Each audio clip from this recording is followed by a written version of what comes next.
What's going on, guys? Welcome back to our Let's Play here on the Amplify Console Edition. Now, this video is going to be being released at the same time as the one just before it, because it's going to be two parts to it, obviously. We didn't get too much done in the last one, as far as our villager, breeder, and new sorter system goes.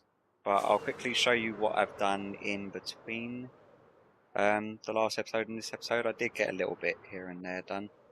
I completely wiped out the old villager breeder. I replaced it with a wood cabin, just to, I don't know, just add like another building around this area. Because after getting rid of the glass structure, we've kept the potato fields just as like a memorial to our first breeder.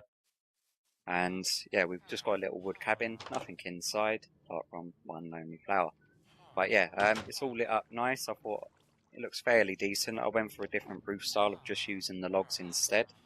And my timing's impeccable because it's about to come night time. I also gave another crack at this whole building a natural tree. Now, I went for a sort of weeping willow type look. Now, the issues that I'm having with the tree, sorry about that, is I could do the trunk and the base of it perfectly fine. That always comes out like top notch. But the branches I can also do pretty well. But when it comes to placing the leaves, oh my god, do I have trouble. It's just, whatever I do just doesn't seem to look right to me. It doesn't look natural enough. Like if we get a little bit of an aerial view on it. Yeah, so it's like little chunks of it that I went over it about 4 times. I must have used around about 9 stacks of leaves after like deleting bits and then rebuilding bits, but I think the overall outcome of it is not too bad. I did switch out, instead of using oak leaves, I went for the birch leaves because it does cut into a desert biome just over here. So rather having half the tree with yellow leaves and half the tree with green leaves, the birch lose very little saturation in colour when it comes to the desert biome. But as you can see, the difference between them ones and them ones. But enough about that. I cracked on and tore down the... Come on, get flight. Ah, for God's sake. That is what I really hate about saving spikes, is that you just cannot get flight. And then you could just fall forever. So I've died, I think, twice due to the saving spikes and not being able to, like, do the elytra. But yeah, all of this is still lit up very nice. We've, the villagers that I've got in here are still actually alive as well. Like the blacksmiths have gone for a little wander about. One of them's wandering a little bit far into the no-go zone, which is over here, because obviously there's no perimeter wall over that end. And we've got another blacksmith over here, but they are still all alive, and I did AFK over here for a little bit to make sure that our villager breeder was working fine. And that is all up and running with no problem. The iron golem farm completely tore that down. The librarians, for some reason, decided to stick about, and they're just, yeah, for some reason he really likes that corner. Whenever I come in here, he just runs straight to the corner, every time. The other one's usually hiding either behind here, yeah, or behind the actual storage system, but, yep. They're all still alive, so I'm quite happy with that. Also, what did I do? Oh yeah, I got fed up of having to go in and out of the gates or flying up and over, so I done a very quick and simple, just a piston door to get in and out of there. Oh my god. And it's obviously going to be more potential out there. Hopefully the creeper won't follow me in here. No, it doesn't look like he is. Yeah, as you can see, our villager breeder is working pretty well. I'm quite disappointed with the amount of stupid nitwit villagers that we're getting. But obviously once the system's in place to sort them all of them will be being taken care of. Now, I did a lot of tinkering around in my redstone test world, and I've got a working concept of a completely Minecartless villager sorter. So obviously we're going to have I'm not going to do the whole system where they get funneled into the sorter automatically, and then you have to go one by one and then like send them off somewhere to die, like you do with the minecart systems. I'm going to have a system where they funnel into a one by a gap for me to choose whether or not to put them into the sorter, and then if they go into the sorter, we'll be using water streams to send them round. And yeah, so we'll have sort of like I think the concept's being used quite a lot lately with the sort of hot or not swiper with the green and red button, just to determine whether you want the villager to be in your sorter or not. So I've designed a version of that without using the minecarts, and I've also designed a sorter that will work without using minecarts also. It's definitely not more compact than the minecarts, because the minecarts you can obviously have in single file, like one right next to the other. But the main issue that I kept on having with that is that when you was trading with the villagers, they was able to breathe with each other, being so close with each other in the minecarts. I've not had that issue in my test world with the version that I've built. But what I will go ahead and do is I'm going to crack on and build the hot or not swiper, whether or not we keep them, and then I'll build the first few compartments of where the sorter will be running to and how they'll be dropping into it, and then I'll give you a quick demonstration of how it all works and run you through it. So I guess I'll see you back shortly. Welcome back, guys. Now it has been a good couple of hours later, and I've got the sort of a test situation. I've not tested it out at all yet. Now, instantly you can probably tell that we've got a fair few less villagers, because when I was trying to widen up the area and saw it all out up there, about 4 or 5 of them escaped, and I ended up just killing them because I didn't want them wandering around getting on my nerves, to be honest with you. But hopefully it should all be up and running. Now, the way this is working is that this is our chamber where they drop down initially, and we choose whether we want to keep them or not. If we don't want to keep them, we hit the button on the left, and then that trapdoor opens and drops them into lava. That bit of circuitry is very simple. Just goes down to a redstone torch tower and opens it from underneath. The other side, where we want to keep them, we'll then kick them into what will be a water stream, because I've forgotten to put it in there. Don't want to go breaking the sandstone. There we go. We want a water source just here. There we go. Grab that. Yeah, so when we want to keep them, we'll hit the button on the right, and we've got a double piston extender. Now what happens is that this piston over here on the left holding that block will drop down, and this double one will kick out. So it all goes in order, and then it all pulls it all back.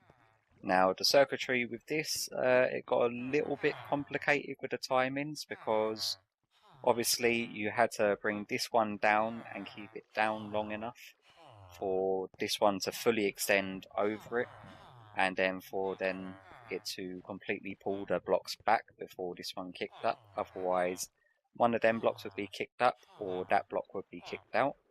So I had to do a lot of finicking around with the timings of the redstone repeaters. Now we've got a little redstone tower that runs up there, which goes on to this set of repeaters, or this repeater here, which activates the initial back one. And then we've got the sort of similar tower going up the back here, which is 2 separate sets of repeaters. If we just hop up there to have a quick butchers.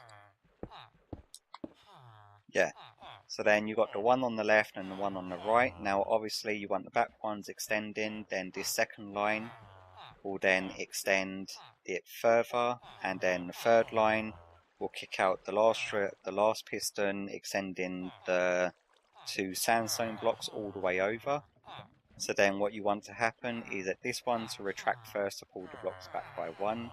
Then you want the back pistons to pull the front pistons back, which is the repeater over in that direction.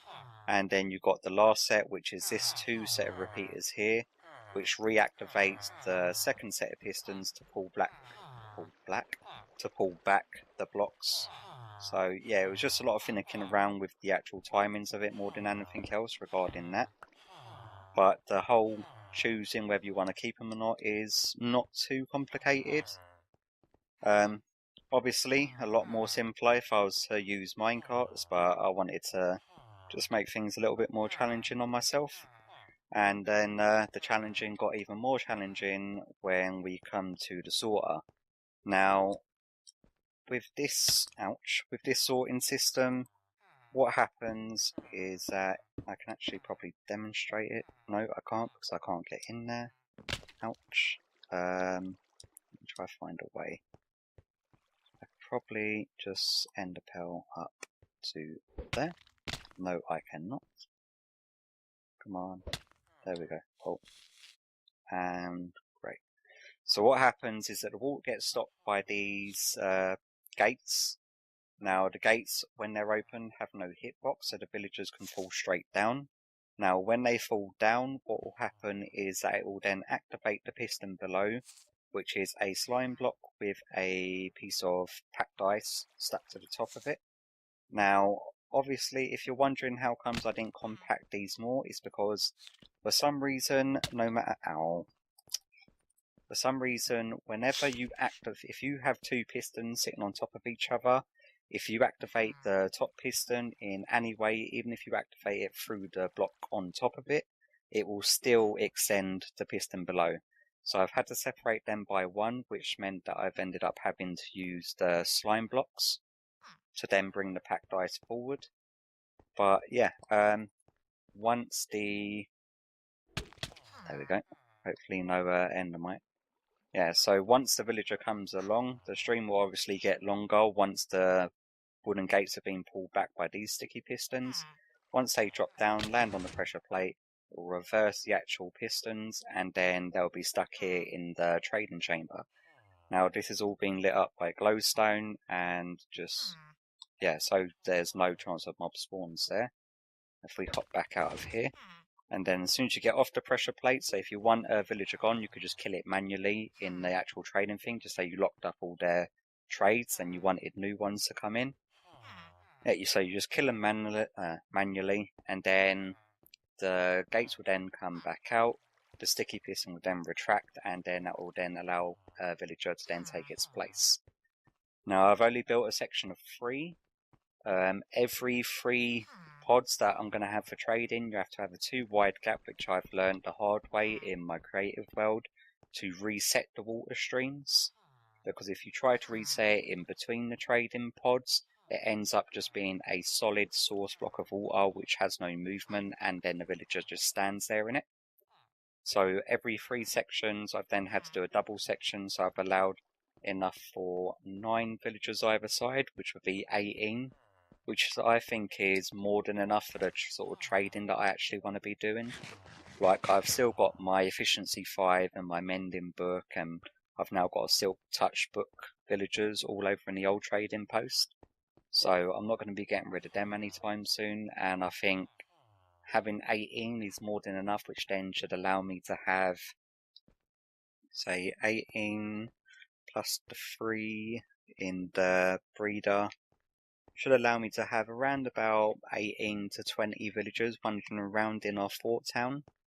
Now, let me get to giving you a demonstration of how it works, or hopefully I'll give you a successful demonstration of how it should work, but I need to actually do the water in here.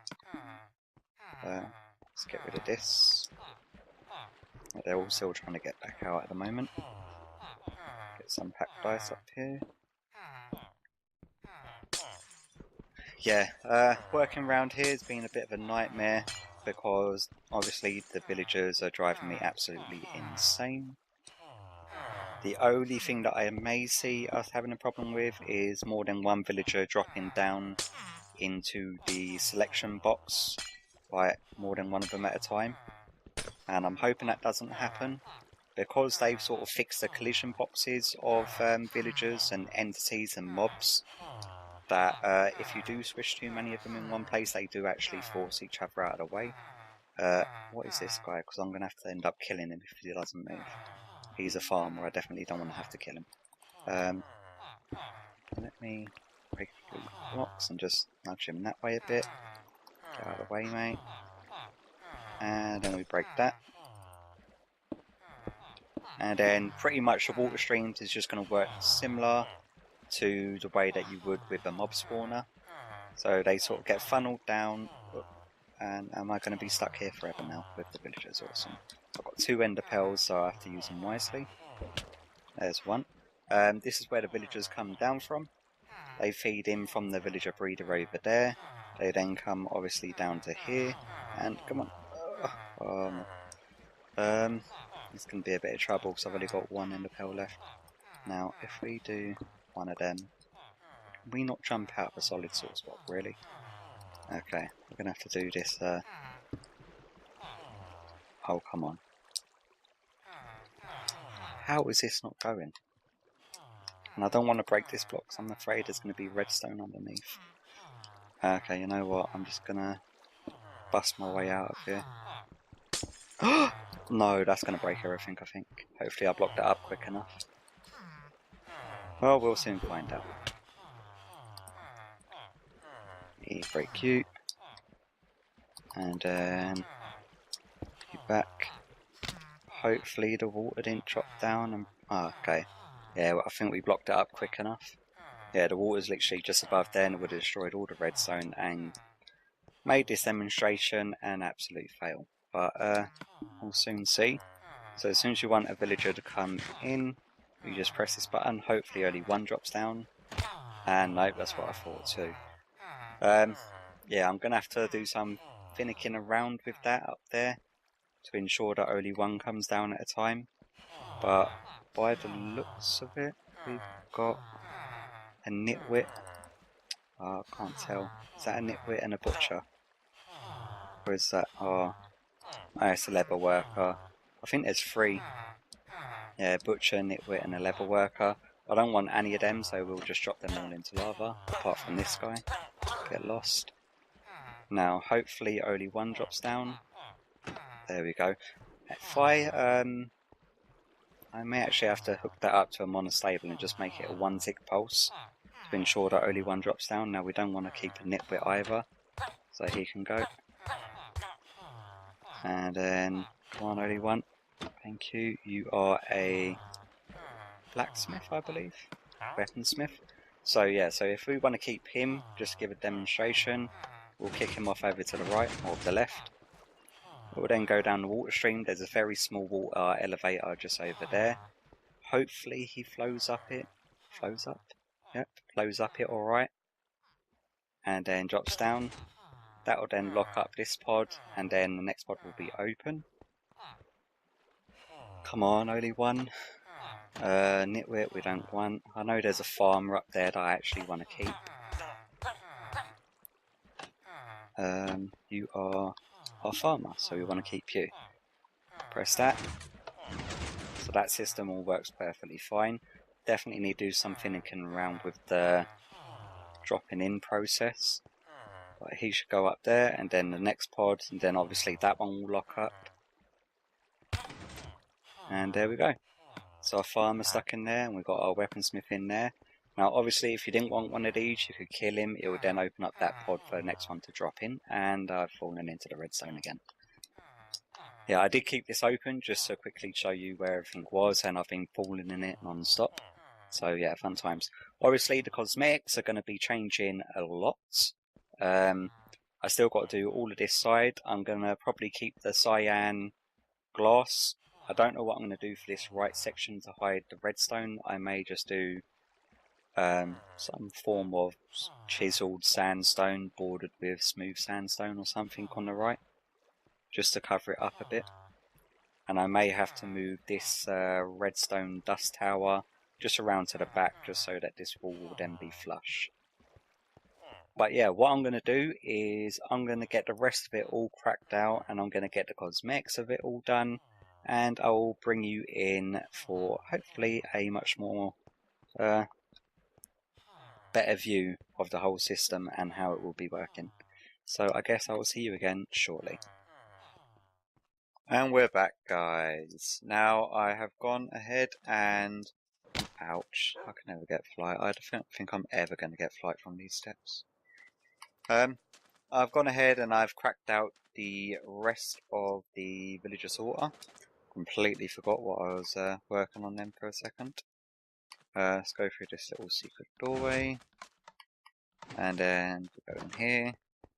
Once again, I'm in the same situation that I was with the mining outpost. We've got a very large floor and a very large ceiling, so any suggestions on what to do with either, I'm open to any suggestions, because once again I'm left trying to figure it out. But yeah, as you can see, the water sources, like the water tunnels where they get fed through, now wraps all the way around. You've got 9 pods on this side, it wraps around the back and then back along this side, and then you've got 9 pods on this side. I've done a little bit of testing to make sure that the reset of the water in the 2 Y gaps works, and it does work absolutely fine. The return trip, like if you pick a villager that you want to keep without realising that all the slots are filled, what will happen is that the villager will then just do a complete loop, and then it will just feed back into up there. Sorry about that. Yeah, so they'll feed back into there up, like just up the top there. Now, as for trying to sort out so we didn't have the issue of more than one coming down at a time, now I gave it another good 4 or 5 attempts to get rid of like most of the nitwits that are up there, and each time I done it, only one was dropping, like that. And as you can see, there's like more than one there. I think there's another 2 or 3 up there still. But what are you? I think you're a butcher. Yeah, we don't like butchers. Butchers can go away. Goodbye. Okay, let's try it again. Oh no, now we've got the issue with 2. Are you both? What are you? You're a fisherman. And what are you? The farmer we really want to keep. The fisherman I don't really want. So if we just give him a couple of slaps. Yeah. Any suggestions on what I could do? What I can do to make sure that only one villager falls down at a time? Right, I've taken away the middle water source, and then I'm thinking of hooking it up to a dispenser. So obviously if we've only got like one villager in there, then yeah, it'll be fine. And when flows build up, I reckon that the 2 streams forcing them to the middle will push them towards the front. But yeah, either that or hooking this button up to a 1 tick pulse, because I think the issue, first of all, let's just shimmy this guy along. There we go, and off it goes. Let's see if we've got any more up there. We've got a baby. I will wait for him to grow up. I don't know if this system feeds babies through or not, because I'm fairly sure that they may get stuck underneath the water source block, and they'll just stand there until they grow up. But yeah, as you can see, that feeds all the way through, and then the water stream carries on, and so on and so forth. But yeah, so regarding this project, any advice you got as to how to ensure that only one drops down at a time? Obviously it's not the end of the world if more than one drops down at a time, because once you feed them through, only one will go up the mini water elevator there at a time anyway. So they'll separate enough for one to fall in the pod for it to lock up, for then it to go on to the next one. And obviously if we don't want to keep one, and we do want to keep one, and that baby villager's done something that I did not anticipate. Give you a little slap and see what happens if he goes into the system. I'm fairly sure that he should actually go up. Oh, he's only going to go so far in the water elevator, I think, before he gets to the air pocket. Like, there's a gap in it. Yeah, so he'll be there till he grows up, and then he'll feed through. But yeah, any word of advice on to how I can ensure that only one falls down at a time? That's the only issue that I'm running into with this. Any input that you got regarding decoration-wise for the ceiling? I've got a sort of idea for a ceiling, but I had no idea that the ceiling was going to be this big. But I did not, when I initially planned it, the sides, either side wasn't so far away from each other. But then for symmetry's sakes, I wanted to make sure that The same amount of side up there was on this side, which means these pods had to be 8 away from the center point, which means these ones had to be 8 away. So then we're left with 17 gap, because you've got the 1 gap in the middle for a central point. Now, I will be working between this episode and the next episode. I've dug a... Is it night time again? Oh my... I got creepered here twice already. It's not fun and great awesome. Let's just... Okay, you know what? Hopefully there's no creepers about. There we go. I think we should have a bed inside before that we can sleep in. Now, what I did go ahead and do, as I was just trying to say, is I dug the center point out from our farm to see where it lined up with the wall. And how have we not got a bed here? Oh, come on, give me a bed. Well, yeah, I'm just going to have to explain it at night time and risk it. Let me get some rockets on a hotbar. Hopefully we'll get some flight this time. There we go. I don't care about zombies or skeletons, it's the wayward creepers that seem to get me. Ouch. Come on.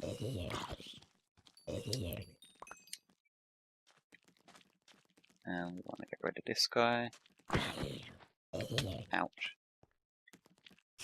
And the spider with some sort of potion effect. Awesome. Okay, now I've dug it out from here, and as you can see, it leads up to a dead center point of one of our walls. So what I'm planning on doing is actually tearing this section out and then just joining it up, like just a separate little hallway, just so it's got an open gateway from inside the fort directly into here. Because in here's all mob proof, but each time I'm trying to make the sort of death dash out here to try to get back and forth. If it's night time, like I said, I've got creeper twice and it's no fun. But yeah, I think that's going to do it for this area. What I did want to go ahead and do before we end today's episode off is actually pick what our project will be for the next episode. So at least that way I've got a little time to prepare. Because as you can probably tell from from the part 1 video, where I only managed to get the new villager breeder up, and then in between the episodes I pulled down the iron golem farm, built a little log cabin, and sort of set the villagers free just to see how long they would survive, and they have actually all... They are all still alive, and this area has been loaded constantly while I've been building the sorter. So that's very good, knowing that now that area is completely mob-proof by the looks of it. Take a quick fly over to our cabin where our random project generator is. There's a few I did show you what projects were in there, I think, at the end of last episode. There's a couple of projects in there which I'm really not fancying doing at the moment, which is probably the villager farms, because I've had enough of villagers at the moment. And probably the nether farm. Any sort of large projects like this one I had to split into 2 episodes. It's taken me about 3 or 4 days to get through. What else have we got? We've got pumpkin farm, the nether tunnel cosmetics, I wouldn't mind that. The pirate ship, wouldn't mind doing that. Nether mob farm, tower power, definitely wouldn't mind doing that. Nether wart farm, I have no idea what sort of farm I'm meant to be building for that. The fort firework display, that is sort of just more a fun time project I actually want to do. And the auto villager farms, but we'll see what one we get. And where did it go? It's on us. Yeah, fort firework display, sweet. So that's what we're going to be working on in the next episode. I'll try to make sure that I've got all the crafting stuff done, like got all the fireworks that we need for the actual display. And yeah, the next episode should actually be quite a fun one, rather than me having to deal with the villagers humming at me all day long. But that is going to do it for me today. Hopefully there's no mobs outside, so I can do a 3rd person exit and not get creeped. I hope you've enjoyed this episode and the last one. If you have and it's your first time to the channel, please consider subscribing for future Minecraft content, and I will hopefully see you in the next one. Bye bye. Whoops.